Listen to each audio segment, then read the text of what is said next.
So last week there were some pretty big changes in the investment lending landscape, led by Macquarie, who in back-to-back days made pretty substantial changes to their trust lending policy. So firstly, they reduced their appetite to only being willing to lend to a maximum of one trust per unit or per family or per borrower. The following day, they then completely pulled out of trust lending. Now, why did they do this?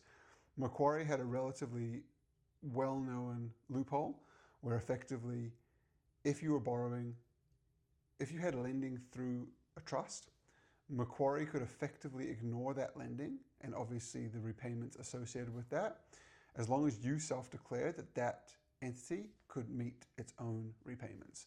Now, in reality, for the vast majority of borrowers, this actually doesn't change that much. Brokers all over LinkedIn and Instagram were talking about how it's the death of trust lending. I wanted to wait a few days before I made a post. I wanted to see if anything else happened. I guess following up, so far, nothing else has changed.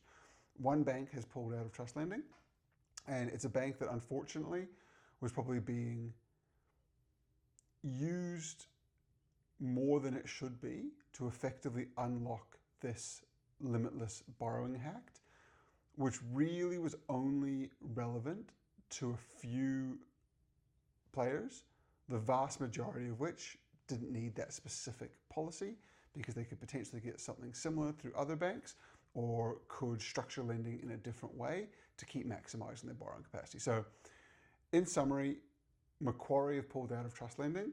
They've done this because a few people were overusing a loophole, I guess, in their policy to maximize borrowing capacity. But it's important to remember that Macquarie is one bank. We have plenty of banks that can lend to trusts, and we still have plenty of banks that can ignore debts held within other trusts.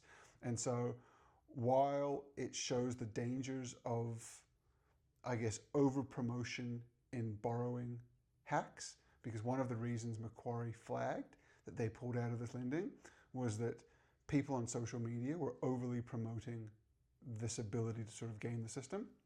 So while it shows the dangers of doing that, it doesn't mean trust lending is dead in any way. We're still doing lots of it. There's still plenty of ways to do it. So if you're worried about trust lending going away full stop, my view is that it's there to stay, and where one bank pulls out, more banks will jump in.